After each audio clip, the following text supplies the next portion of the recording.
Uber is an online transportation network company that has revolutionized the transport industry by improving traditional taxi services. They offer three unique selling points to consumers: instant transport request, cashless payment through an app, and a premium service for an affordable price.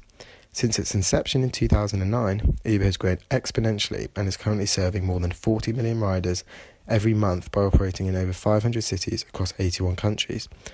Uber's rapid expansion requires the company to constantly find new drivers to match increasing demand. In January 2015, the company revealed that in the US alone, to cater to an average of 15% increase in demand per month, the service needed nearly 40,000 new drivers. However, Uber has been facing issues with both finding new drivers as well as retaining them. Indeed, the labour turnover of the company is extremely high, with 18% of new drivers stopping within 2 months and about 2/3 going within a year. This can be explained by the fact that many drivers feel mistreated and exploited by Uber. From its inception, Uber has classified its drivers as independent contractors rather than employees. This implies that drivers do not benefit from collective bargaining rights, and Uber is able to avoid substantial costs and minimise transaction costs relating to minimum wage, healthcare benefits and expense reimbursements. Nevertheless, such treatment has resulted in several legal implications for Uber, in which the company was accused of avoiding the payment of millions of euros in employee-related charges. Additionally, Uber has had issues with its transparency, as the company did not respect contracts and claims with their drivers on multiple occasions. For instance, Uber falsely claimed that drivers could earn a median income of more than $90,000 per year in New York and $74,000 in San Francisco.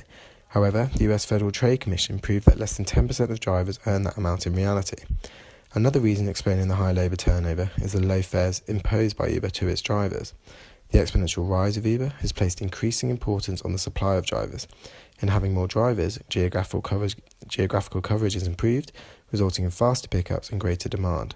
However, to retain demand, Uber must create value for both drivers and riders, undertaken automatically through lowering fares and surge pricing. Striking a balance is key for Uber. Lower prices generate benefits for riders, but no incentive for drivers, whereas a higher base price has the opposite effect.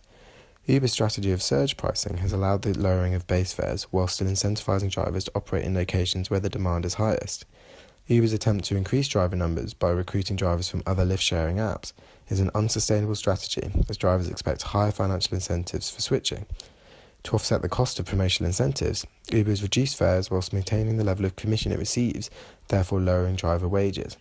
With drivers becoming wary of the long-term impacts, it is likely problems with long-term labour supply and consistency will increase. In the short term, the dissatisfaction of Uber's drivers is an important threat for the company, as the service cannot function without their presence.